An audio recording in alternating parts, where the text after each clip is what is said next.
everybody, my name's Nicola and welcome back to my channel. This is the Frugal Cottage, where we talk all things money to help you on your financial journey.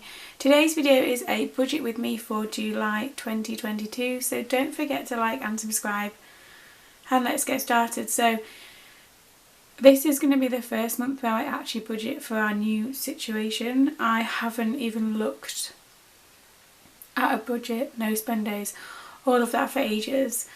So it will be interesting to see if I can stick to this month, because I'm still finding kind of just getting through each day is the focus and nothing else really. And if you don't know what I'm talking about, I'll leave a link below to the video I posted last week that explains kind of the change in our circumstances. But that being said, let's get started. So I'm using my trusty budget planner like I always use. I'll leave a link below to that. It's over on Etsy if you want to check that out, but I use this, or normally use this, every single day to track my spending and no spend days and all of that, because I really find it helps when you're aiming for some. So aim for the month. I'm actually going to aim for a no spend month, and that is because I haven't been looking at kind of finances and all that at all. I feel like for me sometimes a reset in terms of kind of spending and habits and all that is sometimes what I need, and once I get back into the mindset and the right frame of mind, then I'm much better at that, and having a no spend month will help me do that, or hopefully help me do that. So that's the aim for this month. In terms of investments and overpayments, as you'll see when I do my budget breakdown, I don't think I'm going to aim for in fact I don't even know if I'm going to aim for anything. Money is so, I guess, tight at the moment for one way or another, and so everything has to take a back seat, which is really disappointing, but at the same time it's not a focus. So my aim for this month is just one, and it's a no spend month, and we'll see how that goes. One-off expenses this month, it's the start of the summer holidays or the school holidays here in the UK towards the end of the month, so obviously there, I guess it's not a one-off expense, but I need to kind of be more mindful of how that will impact the no spend month, but also just how much I spend generally when the boys are not at school and nursery, because obviously we need to do stuff, we need to get out, because getting out of our house and getting outside and getting fresh air is all good, but it's not a one-off expense, I suppose. My no spend day aim for this month is 18.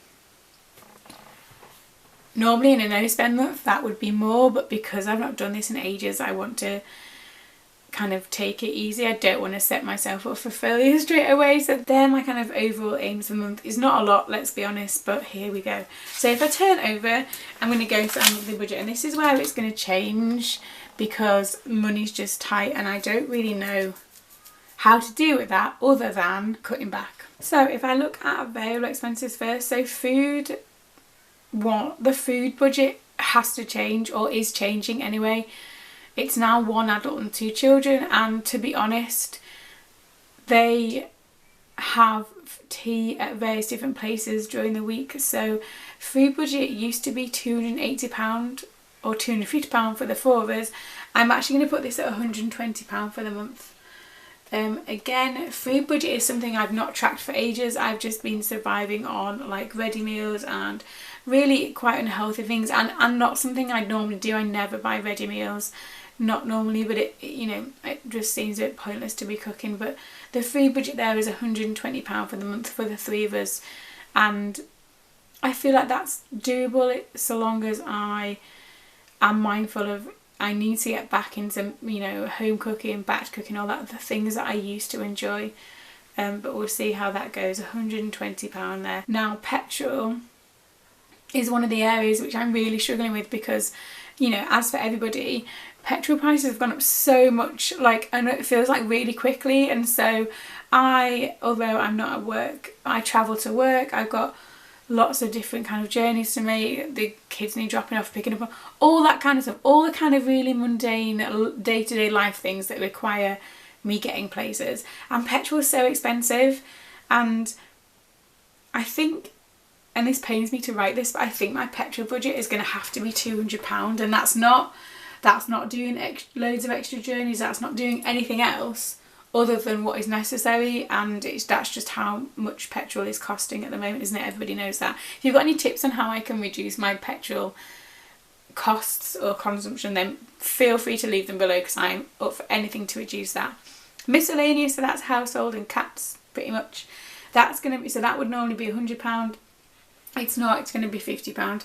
I just can't stretch this like this. Children, so I feel a bit guilty for reducing their budget has always been £100 a month, but at the moment I feel a bit guilty reducing that, but I might reduce it to like £70 and see how we get on. And then eating out is going to be £10. And the eating out bit is basically if we're out and they want an ice cream, or another something when we're out. Not anything overly like ambitious or anything over the top. It's just those little things. So that comes to £450. Which still feels like quite a lot, but petrol is a big chunk of that, isn't it? And normally I then talk about investments and savings, but I don't know what to put for that. I don't know what to do about that. So I've moved across to sinking funds, and you can see I've only got 2 there, because again, I am just trying to figure out this new normal and not kind of just ignore it and hope it all goes away, because it's not going to. So I'm still hoping at some point to take my boys to Disneyland. I've wanted to do that for ages.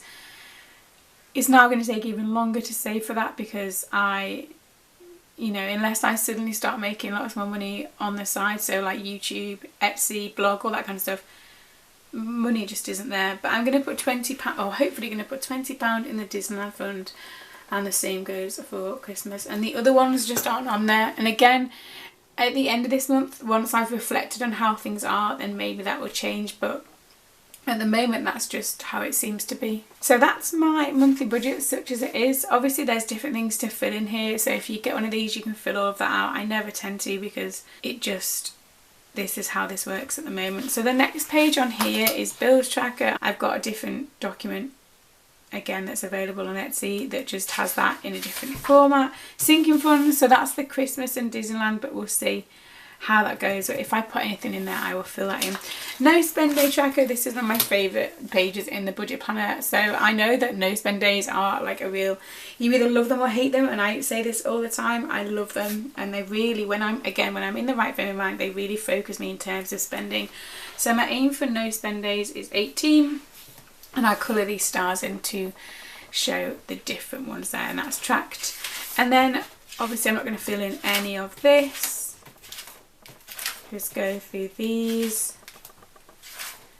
and extra income, I don't really know if I'll make any of that.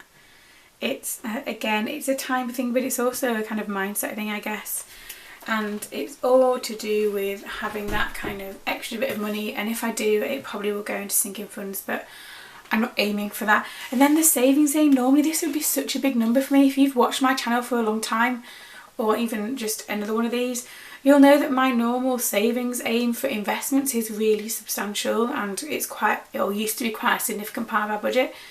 Again, at the moment, I'm not actually going to write anything in there, because I don't know if I'm going to be able to save anything, which is not how my life normally is. But there we go. And then the last page is the reflection, which we can't do that yet because we've not got there. That's to do at the end of the month. So that is my budget for July.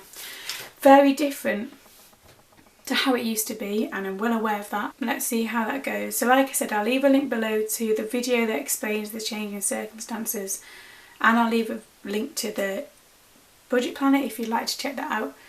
But there we go. So have you got your budget set up for July? How's it looking? Are there things that are worrying you? The petrol one worries me a lot because it's so expensive and there's nothing I can do about that. So thank you for watching. Don't forget to like and subscribe, and I'll see you again very soon.